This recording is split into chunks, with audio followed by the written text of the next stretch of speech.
všechno, co teda vypadá takhle, že jsme přijeli tady do městečka přední, zadní, abychom zjistili, co se tady děje. Něco málo jsme četli, že se tady ztrácejí děti a tak.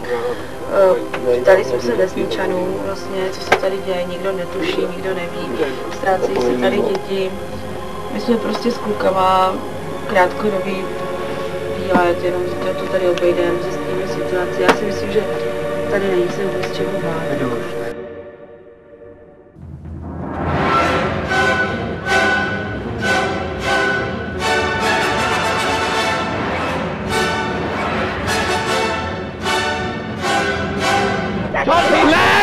Johnny, zůstaň, Kande!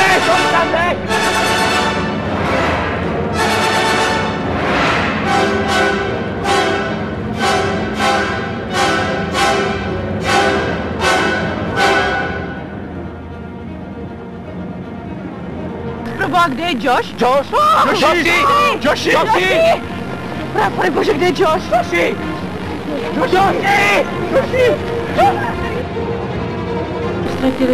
Ztratili jsme mapu, ztratili jsme cestu.